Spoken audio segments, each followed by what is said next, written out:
Protect your car with 3W Liners all-weather floor mats. Made from durable materials like TPE and rubber, our mats are designed to withstand rain, snow, and mud with deep grooves to trap dirt and liquids. For a custom fit and advanced protection, visit 3W Liners. That's the number 3, WLINERS.com today.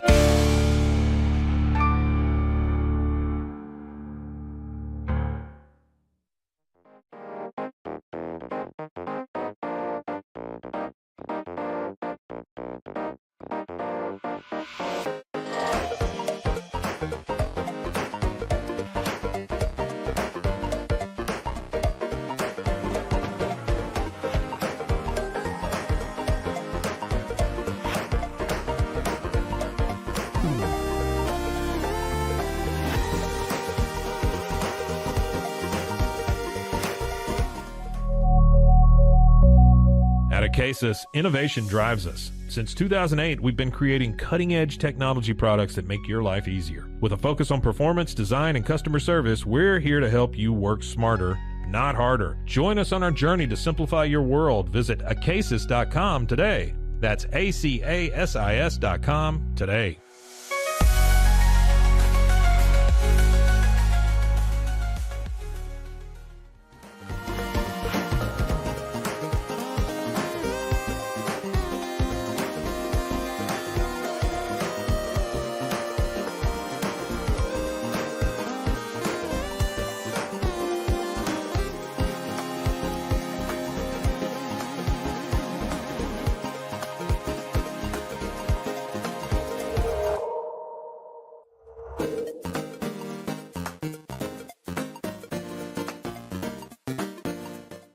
Farmhounds offers natural treats and chews made with quality products that support family farms, regenerative agriculture, and humane farming practices. Give your dog the best with wholesome, organic ingredients that promote health and happiness. Shop now at farmhounds.com.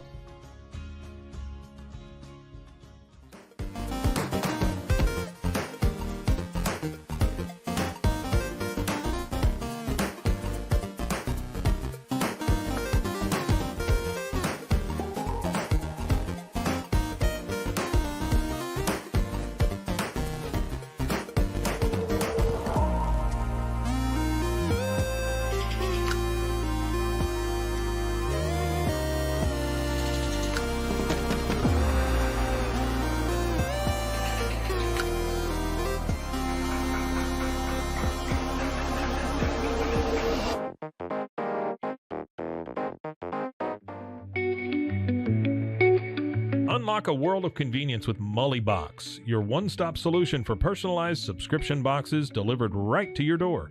From gourmet snacks to unique finds, each box is tailored to your tastes. Experience the joy of surprises. Subscribe today at mullybox.com. That's MULLYBOX.com.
We are Rogue Media Sports.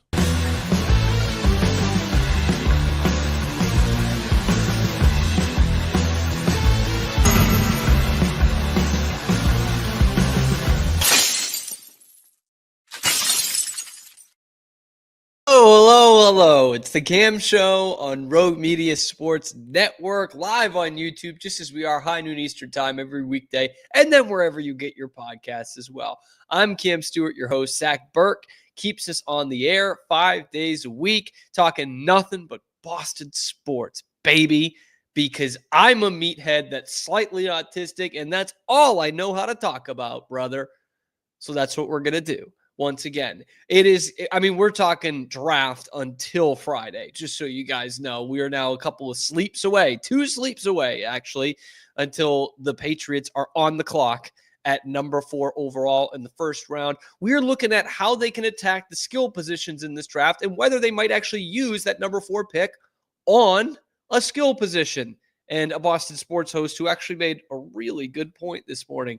Plus, Brian Bayo back in the rotation for the Red Sox. I have said he could be one of the vital pieces to this year's team. What do we expect from him coming back, and can he get them out of the kind of lethargy they're in right now? Also, the Celtics. I think this is the perfect first-round matchup for you. I'll tell you why. We'll also go over why a jury of their peers think they are going to go back-to-back. All that and more coming up on this episode of The Cam Show. Boy, do I wish the Bruins were in the playoffs, man. I do and I don't. I don't need that extra stress in my life, but watching the Stanley Cup playoffs last night was fucking awesome, man. Awesome. Nothing touches playoff hockey. You could take your Masters and your March Madness and your Champions League and your World Series, your Super Bowl, whatever, shove it. The Stanley Cup playoffs are second to none. We had 2 simultaneous, awesome games last night, going past 1 a.m. Eastern time, with the Stars and the Avalanche, Dallas winning that in overtime. And then this furious comeback by Edmonton. They were down 4-1 and then 5-2. And they score 3 goals in the final, 8 minutes of the game. And with a minute and a half left, Connor McDavid, McJesus, ties the game. And wouldn't you know, the Kings come back and win it in regulation 40 seconds later on a knuckle puck. I mean, it just unbelievable stuff. 4 games, all 1-goal games. Ovechkin, first career game-winning goal in overtime in the playoffs. It's just incredible stuff. But I don't miss the stress of it. I'll say that. I don't miss the stress. And who knows? It could be a couple more years before the Bruins are actually playing in that. Because right now, we need to focus on the Bruins in the NHL draft and picking in the top 5. But more pressingly, the Patriots are picking in the top 5 in the NFL draft. This has now become the best week and day of the year for Patriots fans. It used to be, AFC Championship Sunday, Super Bowl Sunday. Now it's the NFL draft. It seems like a foregone conclusion the Patriots are going to take Will Campbell at number 4. At least that's what they want you to think, right? Because they have just been blowing smoke up all our asses for weeks now about how much they love Will Campbell. And Mike Vrabel would adopt Will Campbell if he could. He would let him live at his house and date all his daughters. And they love Will Campbell. And all the mock drafts have the Patriots taking Will Campbell because they know how desperately the Patriots need an offensive lineman. But the closer we get to this thing, there are still questions about Will Campbell. There's still questions about the Patriots' interest. And with how much we hear about how much they love him, at some point you got to be like, is this too good to be true? Are they having me on here? Because we have never heard the Patriots under any regime hype up a prospect like this one and then actually take him, right? We've not seen that. So that is the sensible pick, and that's what everyone in Patriots Nation is now saying, right? Fans and analysts alike. You got to protect Drake Maye. He's the future of your franchise. You've got to get a tackle that can go out there and protect him. But some don't even think that's the best option. Jermaine Wiggins, Wiggy, of Patriots fame, of East Boston fame, is on the morning show on EEI, which I rarely listen to. But this morning I saw on Twitter that Wiggy had this take that they shouldn't be drafting an offensive lineman at number 4 because a weapon is a better thing. And I'm like, God, really? We're doing this again? You saw this offensive line play last year and you really think Tetairoa McMillan is the better option? But much as I might be hesitant to say it, I think Wiggy's got a point. I was kind of thinking about this. I did a little research, and and Chime and I were probably on the same page with this, but I'm even a step further. I don't think drafting a tackle is going to help Drake Maye, an offensive lineman. Because let me tell you why. I think it's more valuable to draft a positional player that he will act, because I think you could, especially with the 4th overall pick, or if you trade down to the 7th overall pick or whatever it is, if you're picking in the top 10, I think it's more valuable to draft a positional player that a rookie quarterback will get more help from than an offensive lineman. You know, he does have a point there, and he goes on to point out some past drafts with, you know, Jackson Smith and Jigba, and then Jordan Addison and Zay Flowers all being taken within a couple of picks of each other in the 20s a few years ago, and how successful those guys have been working with a couple of young / journeyman quarterbacks, and I lump those together as in not Lamar Jackson with Zay Flowers, but you're dealing with a young quarterback here who desperately needs some guys to throw to. Like, it's weird that we as Patriots fans were clamoring for it in free agency, you know, pissed that they only got Mack Hollins and that they only got Stefon Diggs and that they need more pass catchers. And yet when you have this premium pick, we think right away it's got to be tackle. Because let's be honest, this year's free agent class at tackle / Colton Miller, who's holding out, is probably better than this year's draft class at tackle. This is not a good draft for tackles. Todd McShay said it. We talked about it on yesterday's show. He said no one believes that Will Campbell should be taken number 4. Nobody thinks this is a good tackle draft, and nobody thinks that Will Campbell is worth that pick. But we're all kind of saying it because the Patriots just need a tackle that bad. But I think Wiggy makes a good point. And what he doesn't say in there is that because it's kind of a mid-draft for tackles, you can go and get one at another point in the draft that could be starting quality, right? Like we talk about how the Patriots could trade back into the first round. Why wouldn't they use that on a tackle rather than a receiver, or pick a tackle in the second round? And so that makes it really interesting. Now, the downside to this, and where I don't like Wiggy's argument, is he's arguing for Ashton Genty, among others, to be that pick at number 4. I don't think there's a great skill position guy to reach at number 4. Like, if this was last year and you're drafting Will Campbell over Marvin Harrison Jr., that's a different story.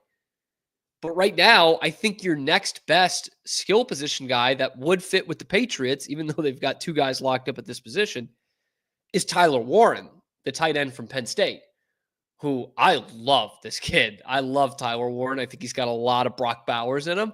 And we've seen the use of getting a good, versatile tight end in the top 10 or 15 of the draft the last few years with Kyle Pitts, who they're still trying to figure out, and Brock Bowers with the Las Vegas Raiders.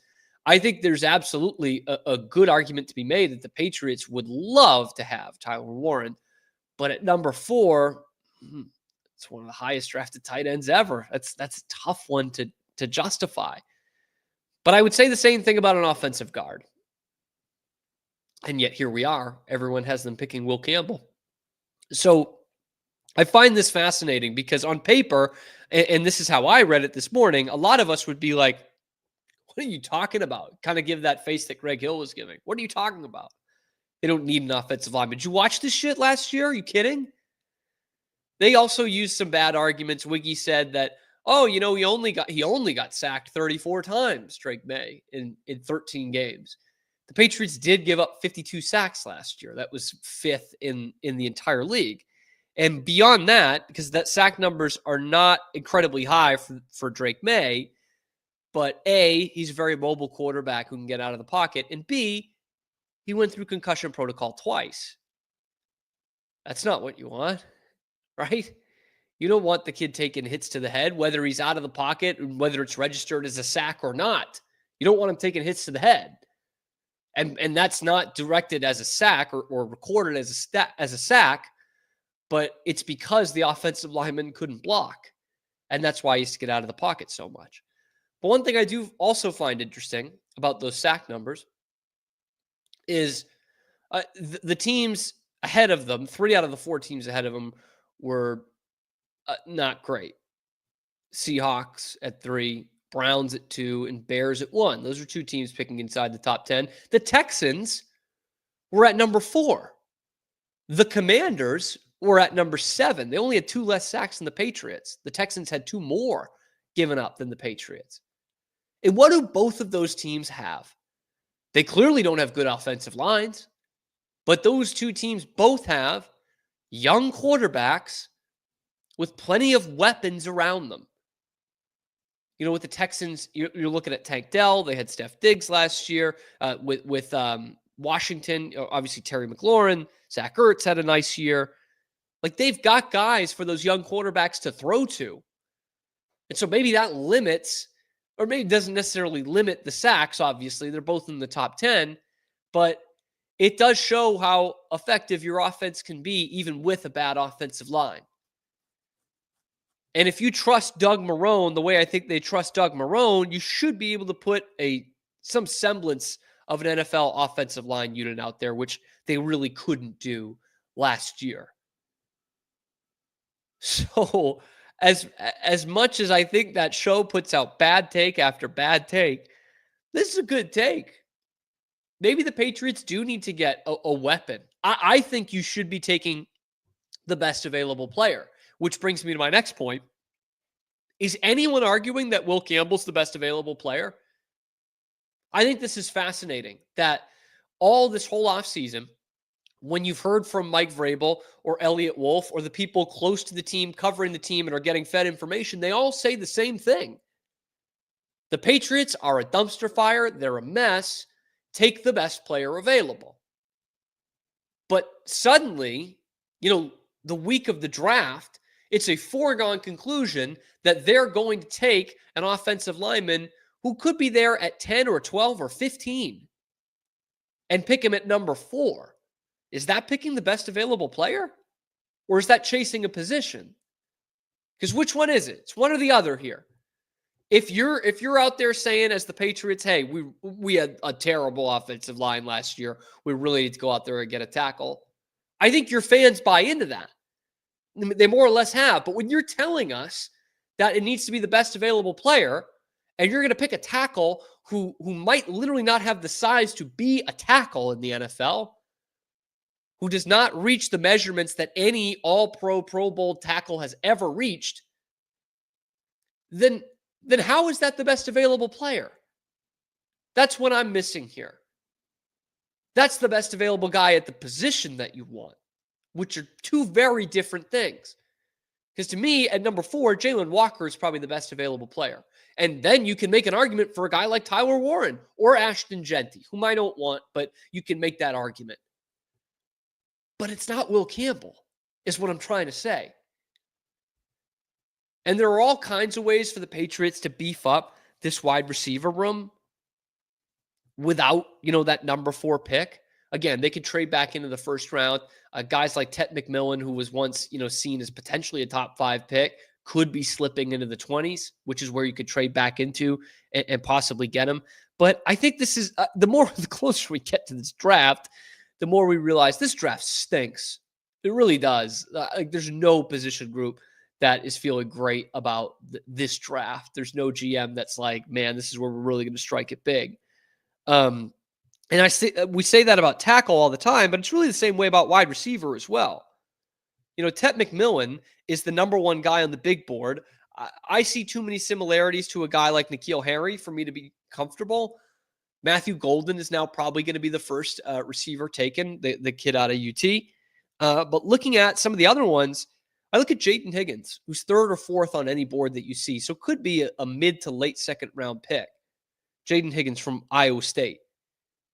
He's the same size as Tetairoa McMillan, which everyone raves about his size, 6'4", can go out and get the jump ball. Jaden Higgins is the same size and was arguably more productive. 140 catches in the last 2 seasons, 2,100 yards in the last 2 seasons. The draft write-up says, explodes off the line, sticks his foot in the ground at the top of routes. He creates late separation with his hands, provides the quarterback big target, settling in windows against zone looks. That's exactly what we're saying about Tetairoa McMillan. It's the same thing. But you can get him in the mid-2nd round, maybe early 2nd round, rather than having to trade back into the 1st round. Emeka Egbuka from Ohio State, same thing. Good downfield, a good yak guy. The kid from Missouri who's listed after him, what's his name? Luther Burden, who was once seen as kind of a first-round pick potentially. Same thing, yak guy. Small hands, so he's not going to go as high as he maybe should in the draft, but he makes guys miss in the open field. Big-time yak guy. That's a playmaker. That's another Pop Douglas. I would go and take him in the middle rounds, day 2, day 3 pick. Why not? He's listed as the 6th wide receiver with an 86 grade. By the way, and this is from ESPN, Jaden Higgins from Iowa State is an 87 grade. Tet McMillan's only an 89. So we're not dealing with a huge difference there. And I think there's some guys you can get at the end of this draft, by the way. The Jake Beshes and the Jalen Noels of the world, a couple other Big 12 guys. Jalen Noel also playing special teams for Iowa State. You'd love having that versatility. So you don't have to trade back and get somewhere 8 or 10. I think that would be a great move if you're looking for Tyler Warren, but you don't need that for a wide receiver. You don't need that for Tet McMillan. You can get Tet McMillan in the 2nd or 3rd round, which leads me to my final point about this in the wide receiver room, which is this proposed Kayshon Boutte trade. Because at first I saw this. This was reported by, I want to say Sports Illustrated had it out there, that the Patriots could be willing to trade Kayshon Boutte in a deal close to the draft. And at first I'm like, yeah, okay. Like everyone in this wide receiver room is expendable, right? But then you think, what are you getting for Kayshon Boutte? He's productive this year. He's younger than Javon Baker and Jalen Polk, actually. But realistically, what are you getting for him? He's a guy who showed productivity over 500 yards of offense in a bad offense. But is somebody going to trade a 2nd-round pick for him? No. They're not going to do that. He's got something of a connection with Drake Maye. He's cheap. He's young. Why would you do that now? I mean, it would be as dumb as trading your 3rd-string quarterback with plenty of potential well before the draft and well before you can get the max value for him after a preseason. But, oh, wow, they did that anyway. So the Kayshon Boutte trade, much as it might have been at first like, oh, yeah, sure, that doesn't make a lot of sense. And by the way, like, he could be something for this team.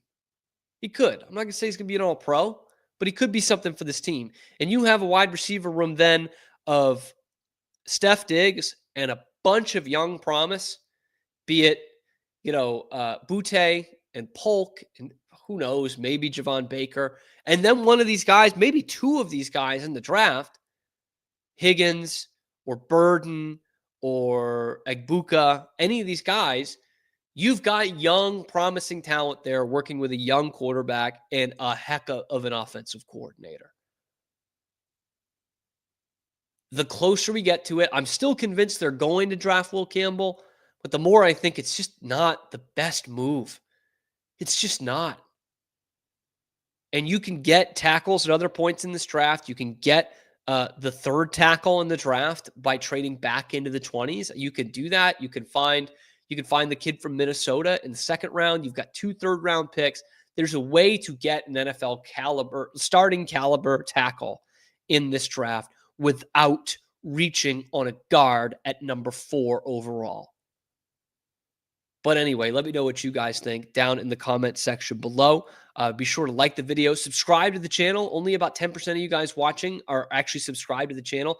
Do that. We're here live every weekday, high noon Eastern time, talking nothing but Boston sports. I'm your host, Cam Stewart. Zach Burke keeps us on the air. Check out the other videos on the channel between the Patriots draft strategy and everything else going on in Boston sports, and also find us wherever you find your podcasts. Man, I can't wait for the NFL draft. Even when the Patriots aren't picking in the top 5, which is becoming a yearly thing, to me, this is the best television event of the year. Like the Super Bowl, it's great. It's whatever. It's the monster, right? But that's only for 2 teams. This is for all 32. And there's always intrigue. There's always storylines. It's a great live television event. There's shockers in the first round.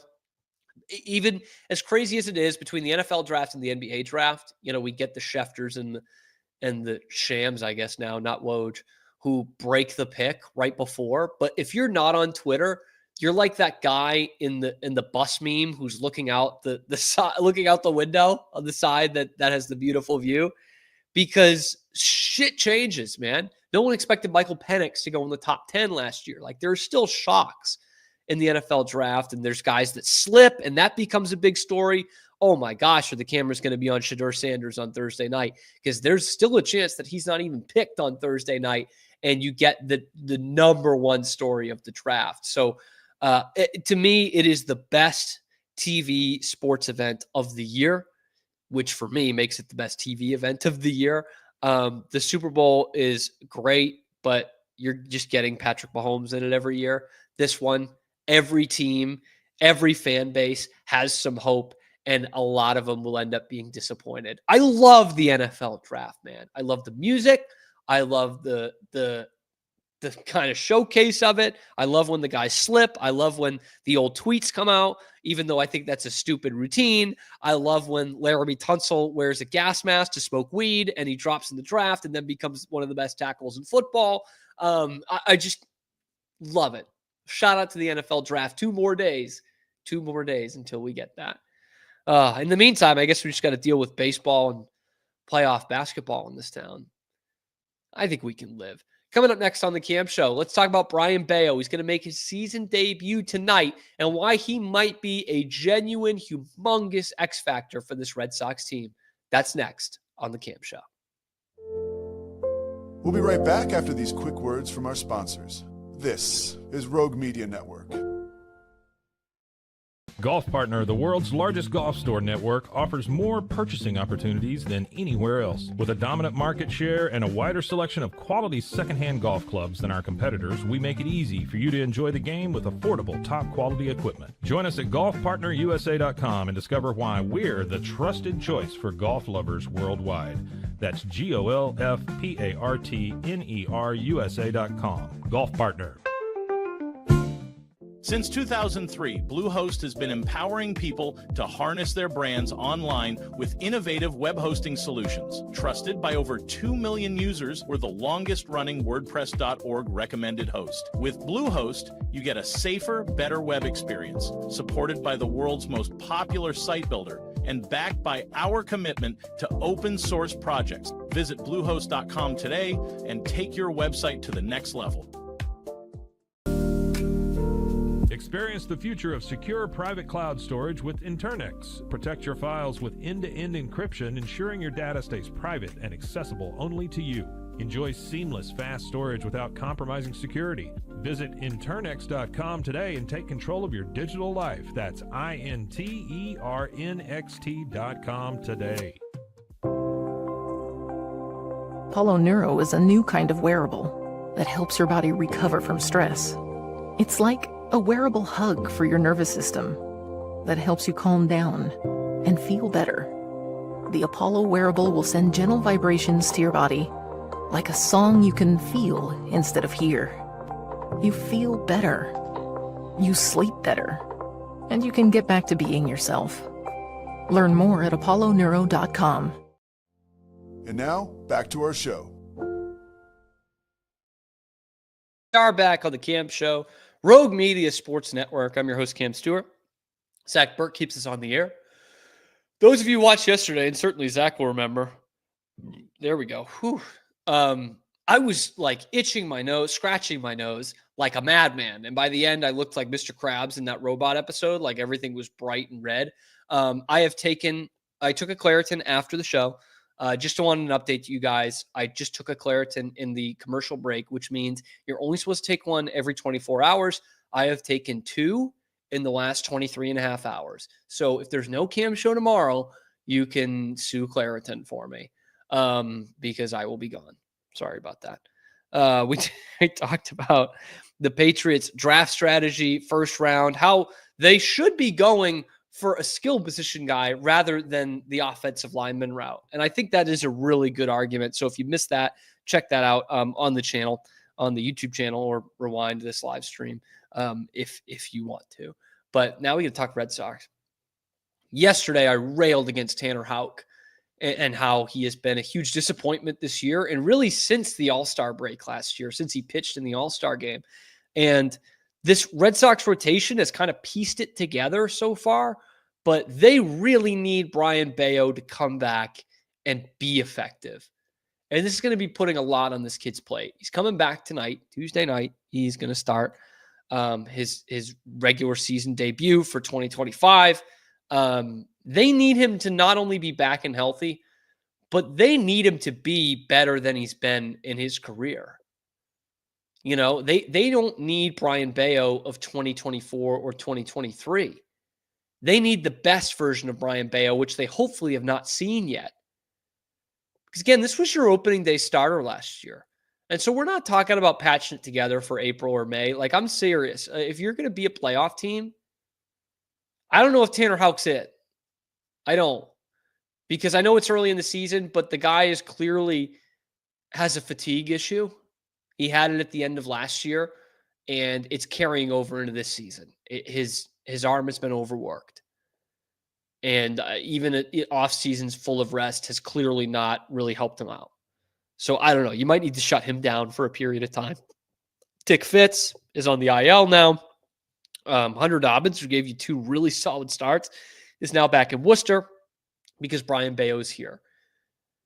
Like, if you're Brayan Bello, who I think comes off really well in the Netflix Clubhouse documentary as like a really likable, affable guy. If you're Brayan Bello, you got to take this personally at some point. You got a big extension before last year. You were the opening day starter last year. You didn't have a great season. Again, I'm just begging for the time where his ERA is going to be under 4. And the Red Sox went out and they traded a top 10 prospect in their system. By the way, a guy they could really use in the pipeline right now in Kyle Teal, because they have nothing in the future for the catcher position. They traded him to go get an ace starting pitcher. You know why?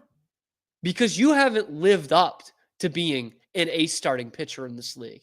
In fact, you haven't been really close. And I'm a guy who was on the Bello train from the beginning. I do like his stuff a lot. But even in 2024, 2025 standards, the guy doesn't go deep in games. Okay? He throws too many pitches. He's not an efficient worker. And he is not proven to be a top end of the major league rotation kind of guy. He's young. He's what, 26, I want to say? 25? So he's still got time. He hasn't entered his prime yet. Crochet is 26. But for a guy in Crochet who has not pitched a lot of innings in the major leagues, his stuff is way more electric than Brayan Bello's is. And he seems to be a more efficient pitcher, more importantly, than Brayan Bello is. And so this is where, like, we've kind of got to, like, it's got to hit the fan here in a good way, right? This is where the rubber meets the road. This is where we separate the men from the boys and the awkwardly feminine from the possibly Canadian, okay? Brayan Bello needs to come out here and not just be a stopgap for them. He needs to be a number 2 or number 3 starter for this team. And we're not going to judge it completely on what he does tonight in start number 1 on the season, but he does have to be a top of the rotation guy.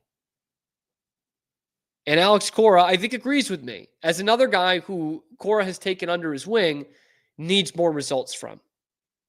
And I found this good from actually, I used EEI in the first segment, a WEEI story here. It is by Tom Carroll of EEI.com. And he says about Bello's starts last year. Through his first 21 starts, Bello was sporting a 5.16 ERA through 111 innings pitched, so an average of 5 1/3 per outing. And his record was 10-5. Wasn't great, but definitely, I mean, not what we wanted to see out of a guy who was your opening day starter. But in his final 9 starts in 2024, he went 4-3 with a 3.02, averaging, an additional third of an inning for whatever that's worth. So 5 2/3 through the final 50 innings of the season. Carroll goes on to say this: if the 2025 Red Sox can get this version of Bayo in their rotation, the final 9 starts, consistently working into the 6th inning with a sub 3.10, it would be massive for a team that has seen inconsistencies from both its bullpen and offense through 23 games this season. Here's what Cora had to say about it too. He said he's learned a lot throughout the season. Didn't start well. He's talking about 2024. We reintroduced the 4-seamers for lefties. Remember, that was a big thing. He wasn't throwing the fastball as much with the whole Andrew Bailey method. I think it was very important, and he learned how to use it. He changed speeds. Velocity was good throughout the season, and for him to go, 30-plus starts, I think it was, right? That was very important. And now he understands, just go out there and pitch. That's the most important thing. Don't try to overdo it, blah, blah, blah. I'm happy that he's back. This is what he said about the rehab starts. Velocity's up, which is very important for us. I mean, that's huge if he can be in 94, 95 consistently on that 4-seamer. The action of his pitches are good, and we know what he can do. Obviously a tough team in Seattle. That's who he's facing tonight. But everyone's a tough team in the big leagues. Tough lineup. Use your mix. I'm excited about him. And he went on to say, Cora, as well, it helps. We've been 2 guys down. The other guy's done a good job, but obviously he's a big part of what we're trying to accomplish.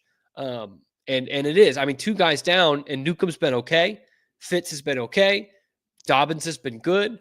It's the other guys. It's Walker's inconsistencies, Walker Buehler's inconsistencies, although we had another good start yesterday. Tanner Houck being consistently bad, that you need some help here. And Brian Bayo needs to be the one that provides this. And who knows? Lucas Giolito sounds like he's not far down the pike here. I don't know how much you can count on him for a guy who's missed, almost 2 full seasons here. That's a lot to ask. But he was a workhorse before the injury. So the bottom line is this: we used the Pedro comparisons for Brian Bayo in basically his first year, the style, the pitch arsenal, but he needs to be way more efficient than he has been. He needs to be able to go into the 6th inning. I know it's 2025 and you're not having pitchers go 8 or 9 innings all the time, but you need to be able to count on him to get you into the 6th. And that 3rd time through the order, maybe he can get through it some of the times, especially with this bullpen that you've got. You're kind of asking a lot of Brian Bayo, but if he can't be a top 3 starter for you, I just don't know if this team is going to have the firepower to get into the postseason. You've seen how stagnant the offense can get, and that could be an everyday thing. That could suck you down for a week if your offense isn't going the way it should be, the way it did literally last week. And there's some good teams in this division, right? Toronto's been a bit of a surprise. Tampa has some decent pitching. But the Yankees and the Orioles, still on paper, I know the Orioles haven't had the best start, still look like they could be a better team than you. But if Brian Bayo is a top 2 starter, then you are a better team than all but maybe the Yankees in this division. Anyway, let me know what you guys think. How important is Brian Bayo to this team?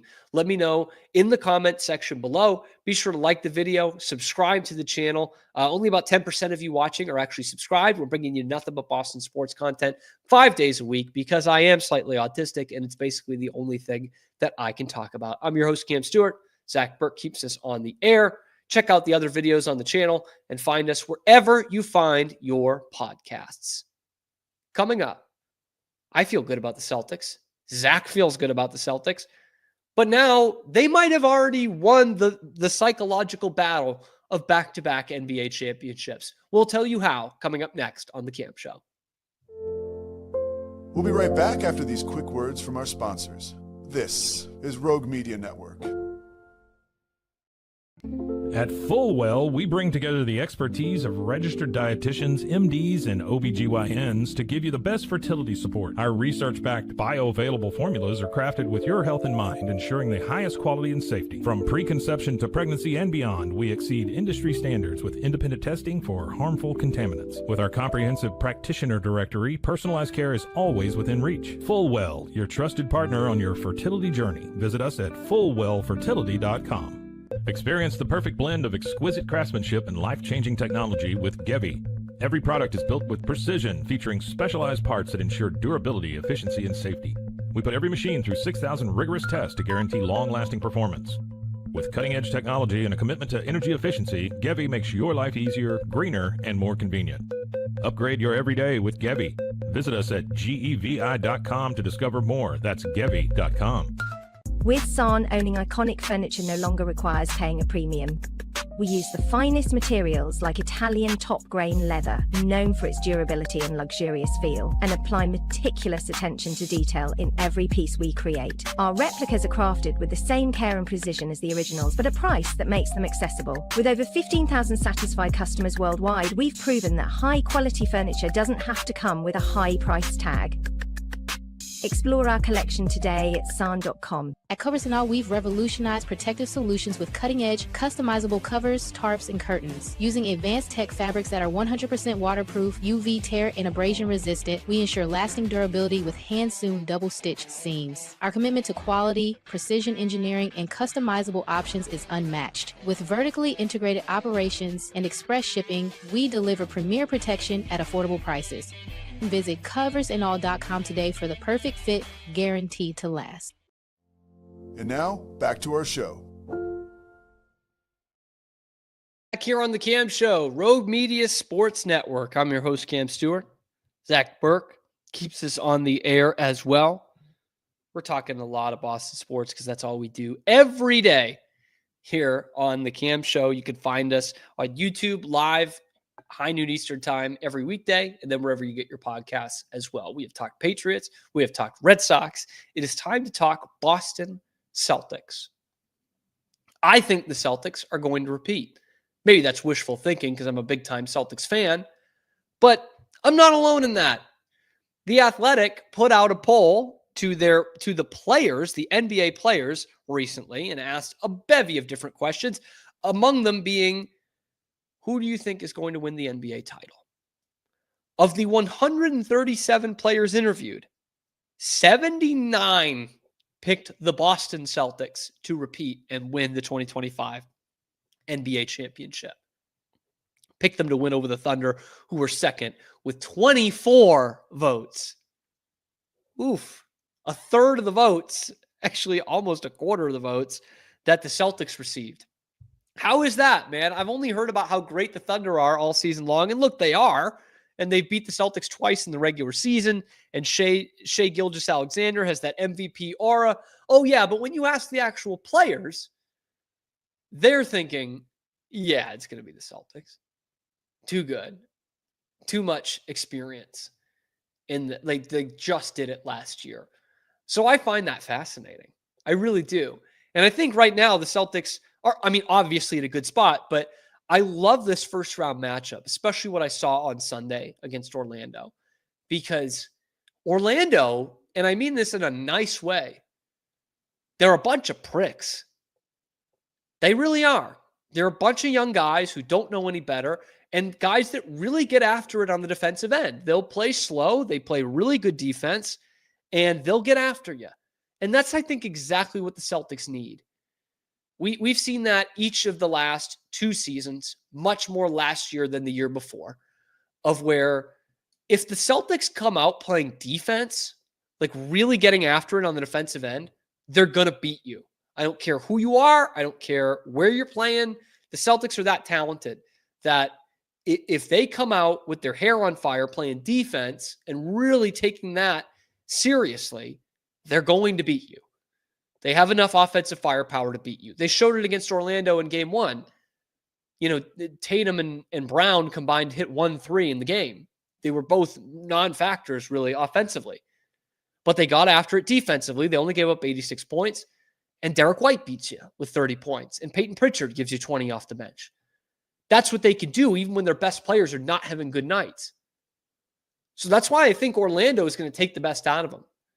And I think Miami did the same thing last year in the first round, where this is a team that you're going to beat, right? You're better than them, but it is kind of a wake-up call. It's kind of cold water in the face in the morning, right? Of, okay, gentlemen, this is what we need to do. It's not the regular season anymore.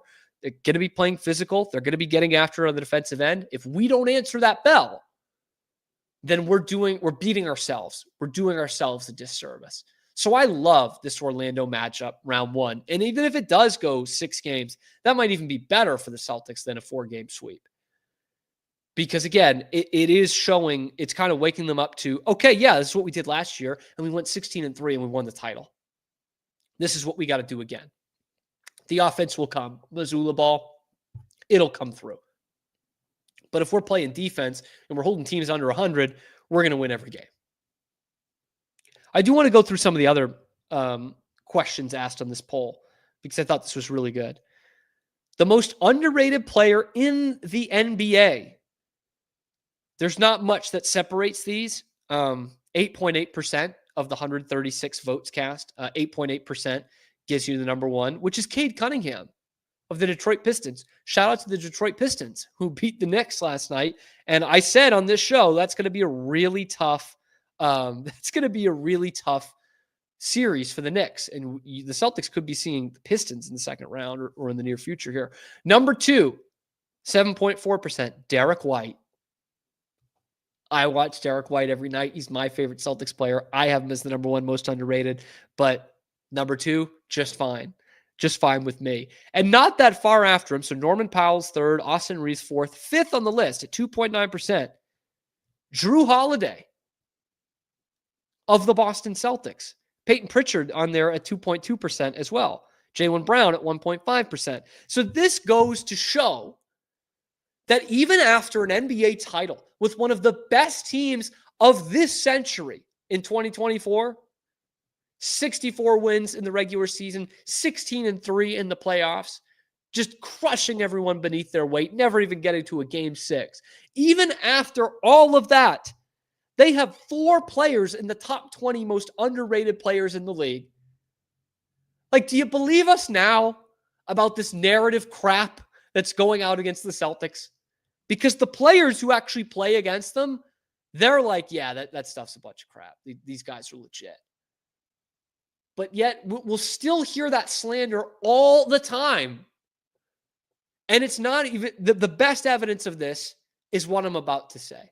Because again, Drew Holiday, number 5 on this list of most underrated players in the league. They also go with the most overrated players in the league. And somehow, also on this list, the only Celtic on this list, with 2.2% of the vote, is Drew Holiday. How is he simultaneously the most overrated player in the league and the most underrated player in the league? How is that possible? By the way, he's underrated. I mean, I did a complete blow sesh of Drew Holiday yesterday. Check that out on the channel because I think he's the glue that holds a championship team together. But how is that possible? How is he on both of these lists? And by the way, you notice I said he's the only Celtic on that list. So when you poll the actual players in the NBA, not Kendrick Perkins, not Stephen A. Smith, not Tim Bontemps, not anybody on ESPN or TNT or anybody. I'm talking about the players that are the men in the arena that are playing every night. And you ask them who's the most overrated player in the league. Nobody thinks it's Jason Tatum. Nobody. In fact, they're much more likely to say Rudy Gobert, Trae Young, Jimmy Butler, who's been thrown in discussions about Tatum for years, Giannis, Joel Embiid, guys that have MVPs, Drew Holiday for some reason.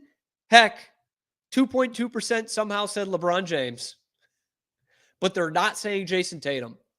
He's not overrated, man. Much as the NBA media and Twitter wants you to think that he's overrated, much as Nick Young wants you to think he's overrated, the players in the league don't think that. The players in the league don't think he's the softest Celtic star of all time, whatever the hell that means. They don't think that. By the way, the 2.2% of the vote went to LeBron James. Another 2.2% went to no one who reached the NBA is overrated, which I think is a nice touch. Tyrese Halliburton is at the top of that list. And there's a ton of people comparing Halliburton to Tatum last year before the conference finals when Tatum Celtics swept them. Before that is when that came out. So it's It's just it's incredible. This kind of this disrespect that still goes to not just Jason Tatum, but all of the Celtics. No one is thinking that Jason Tatum is overrated. Not in this league. One more. They had 136 votes cast for you're building a roster from scratch. Who are you going to sign first? Top of the list. These guys are basically 1 and 1A, 27.9% versus 27.2%. Wemby and Nikola Jokic. I mean, that's pretty understandable. Jason Tatum is ahead of Joel Embiid. Always gets hurt. LeBron James, little old. He's ahead of Giannis. He's ahead of Paolo Banchero, ahead of Steph Curry. Different points of their career for sure. But I just find it so fascinating. And obviously we shouldn't be buying into the crap we see on social media. And I'll lump ESPN into that because it's essentially what their network is at this point. It's just Twitter takes. Jason Tatum is one of the most respected players in this league. The Celtics are still the most respected team in this league. As much as you want to rip the crown off them, as much as you want to say it's Oklahoma City's league, it's Cleveland's league, because Cleveland wasn't registering on that. Think about that. Oklahoma City had less than a third of the votes that the Celtics had to win the title, and they were ahead of Cleveland. Good team, the Cavs. Good team. But they're not being taken as seriously as the Celtics are. So are they going to go back to back? Let me know in the comments section below. Be sure to like the video. Subscribe to the channel. Only about 10% of you watching are subscribed. We're bringing you nothing but Boston sports every day because I'm a meathead and that's all I know how to talk about. And because I'm slightly autistic, and that's basically all I can talk about. I'm your host, Cam Stewart. Zach Burke keeps us on the air. Check out the other videos on the channel. We are here live on YouTube 5 days a week at high noon Eastern time, and then available wherever you get your podcasts. We've got a couple minutes here. We're not done just yet. If I could bring in Zach Burke in the flesh, into the studio, into the Colt Brennan Memorial Studio, which is in our Evanston branch. Zach, I wanted to get your reaction on some of those player polls. Yeah, I was following along, and then I also went and found the article too after you started talking about it, so I could read through and catch up on it because do you have it in front of you? Yeah, let me pull it back up real quick. Because I only got the top two on the NBA championship odds, or the players poll. I'm wondering where Cleveland falls on that, if you've got it in front of you. Yeah, no, that was one of the first ones. Okay, which team other than your own will win the title this season is how it was asked. Okay. And on some of them you brought up, and it was weird. It has 136 votes cast. This one has 137. So one of them had like 90. Yeah. It's weird. But so Celtics at 57.7% of the vote. It has it by percentage here. Yeah. The Thunder was 17.5% of the vote in second. Mm-hmm. And then in third, it's the Cavs with 10.2%. 10%. And then for a team that won 66 games this year, 65 games. Best team in the East. I mean, record-wise. And maybe it's different. I'm interested to get your take on this. Mm-hmm. Maybe this would have been different how we viewed the Cavs 15, 20 years ago, because they don't have a top 5 player in the league. Mitchell's having a great year, and he probably will be first team All-NBA. But generally speaking, they don't have a top 5 player in the league. True, yeah. But they play a really aggressive brand of basketball. They're terrific defensively. They've had an awesome offensive year as well. They've been one of the most efficient offensive teams of all time this year. They've got rim protection. They've got great on-ball defense from Mitchell. He's a terrific shooter. Would we have seen this team as like a true favorite 15, 20 years ago? The way we saw fresh off the Pistons winning a title in 2004, maybe? Because the 2008 Celtics, at that point, I don't know if KG is still a top 5 player in the league, maybe just right in there. He did finish second in the MVP voting that year. Yeah. But that was just like a dogged team defensively. They had some guys who were out of their prime, still, playing well, but out of their prime. And they played awesome defense and beat teams that way. Yeah, no, this is very much, this does fall in that Pistons team kind of. There was that run of teams. I hope it doesn't end the same. In the early Pistons won. Well, just a one and done. Yeah. They went back to the finals in 2005, right? I think they lost to the Spurs. Yeah, and then that was it. But like I don't know. It feels like it's more of a mold of those teams, because let's think of like those the Nets teams before that were New Jersey. Like Jason Kidd, while a very good and serviceable point guard, was never a top 5 player in the league. Yeah, Kenyon that's Martin, also like Kenyon Martin was on our guys naming dudes. I love Kenyon Martin as a player. Dude's a beast, but he wasn't like a top. He was a nice player year in and year out. In fact, I think you can compare him to a guy like Evan Mobley. Exactly. Like I think that it's the same kind of pieces. It's that same kind of DNA that kind of runs through it in a way. It's not the big names, but as a whole unit, they are a very scary team. I know you don't have, like you said, you didn't have the article there. It has some quotes from voter who selected this, voter who selected this. I like that. And the one for the Cavs makes a very good point. Like it doesn't tell you what player it is, obviously, but this player pointed out just the way they move the ball, the way they've got good players. The whole team is good and aggressive and confident, and every player on their team is shooting the ball at a high level. Pair that with 2 good guards and a good front court, it's a very scary team. And I'll say this about them, two things on that. First thing, going off that quote, I do think there's some like Bill Simmons here. There's some like body language looking here. I don't think many of us were too stunned when the Thunder went out the second round last year. Yeah. They weren't as good a team as Dallas, just talent-wise. They were a better team than Dallas talent-wise. Mm-hmm. And they go out in 6 games in the second round. And I think everyone was like, oh, well, they'll be back. They're young. And the way I translate that, too, is they weren't ready for it. Yeah. No, I get that. The moment probably got too big. Cleveland, again, I said this about the Magic to a different extent. Cleveland's a bunch of pricks. Like, they're not afraid of this moment. I don't know if they'll beat the Celtics, but they're not afraid of the Celtics. Not by any means. So I think that becomes a good test. And the other thing, too, is the big difference between this Cleveland team and those New Jersey Nets teams, because there are some comparisons there. Those New Jersey Nets teams in the early 2000s, there's some competition in the East. Ironically, it was the Nets facing the Celtics in 2002 in the conference finals. But the East was awful back then. Like just terrible. And I think that's a narrative that some NBA fans still cling on to 20 years later, that it just wasn't nearly as good as the West. I still remember, obviously, even as a fan of the Rockets, when they would make it in as like a 7 seed, you're still like, yeah, but that's like a 2 seed in the East. Like it was, kind of, yeah. Yeah. Like the East was bad. You're right.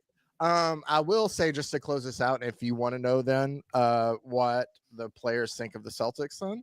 Yes. So I have the quote then about the team of why they voted for the Celtics to win the title. Please give it to me. I'm going to watch Celtic City after this while I eat lunch. Their team chemistry is great. They have a lot of superstars on that team, and they consistently know their roles, and they kind of put their egos aside and just win games. There's 2 quotes. That's the first one. Second one, I personally think Boston will pull it out because they've been there and they're more experienced. But I think Cleveland is going to give them a run for their money for sure. I think so too. They look really good. This is how I'll close it as well, because I know people think this is like total sports movie fanboy bullshit. But like, I've seen a lot of Celtics teams. I've seen a lot of teams in this city. The Celtics are the best I've seen probably at just the as much talent as they have, totally putting the individual stuff aside.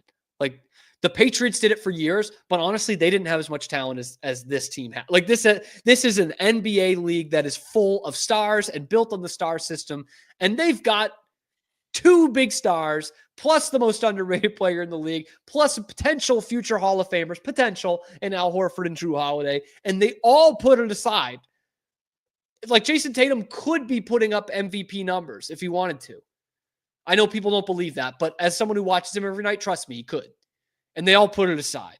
And like that's the bullshit, Celtic pride, Red Auerbach cigar, all that horse shit put in together in the year 2025. So I love that. Did you get to it? I found this funny that they also asked them who they thought the worst team and the worst coach was, other than I didn't see that. No. Yeah. The worst team, Charlotte Hornets. Sure. Worst coach though was it Brian Keefe, who's the coach at Washington? It's the Wizards coach. Yeah. who went to high school with my favorite podcaster, weirdly enough. I mean, he's got a raw deal. He's got a raw deal. But it's tough. It's got to be tough to pick the worst team. The Wizards, even though they have the worst coach, own the second worst team. Yeah, I was going to say between Charlotte and the Wizards. 7% of the vote to the 20% the Wizards got. Oh, man. And a couple years ago, that would have been the Pistons, who've won their first. Very still surprisingly low on the list. I feel like a lot of people do not like playing in Utah, but that's me, I guess. Danny Ainge, baby. He's going to change it. Detroit wins their first playoff game since beating the Celtics in Game 4 of the 2008 conference finals. That long. Yeah, I think they'd made the playoffs once since then, and they got swept. Hey, nice game by Cade last night, though. Big one for the Pistons. Big win for the guys who said he's the most underrated player in the league. Mm-hmm. I guess I don't watch him enough. I thought he was properly rated, but maybe he isn't. Maybe he's better than I think. We'll see. I'll be watching some of that series for sure. For sure. I get to I would love Celtics Knicks, but I also liked seeing the Knicks lose. I'd see.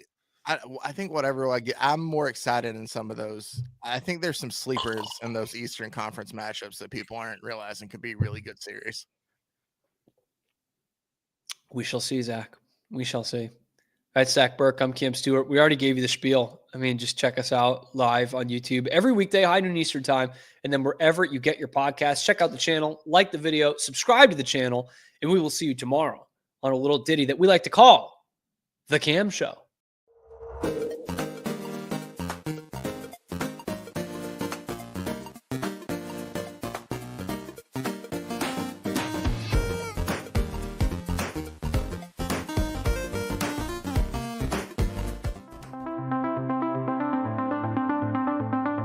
Transform your workspace with Hanomi Ergonomics. From adjustable chairs to standing desks, we provide solutions for comfort and productivity, whether at home or in the office.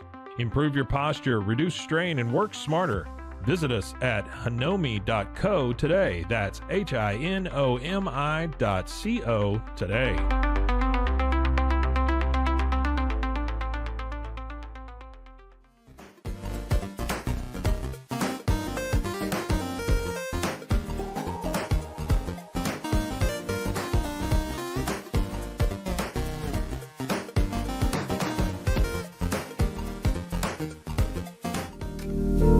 Experience the future of secure private cloud storage with Internix. Protect your files with end-to-end encryption, ensuring your data stays private and accessible only to you.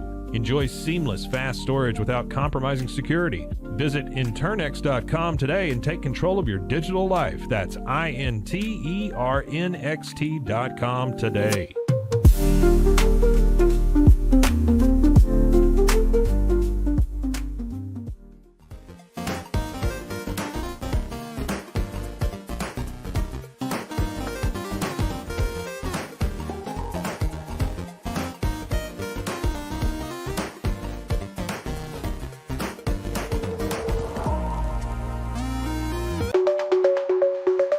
Protect your online privacy with NordVPN. Browse securely, access content from anywhere, and keep your data safe with military-grade encryption. Whether at home or on the go, NordVPN ensures your digital freedom. Stay secure. Download NordVPN today at nordvpn.com. That's NORDVPN.com.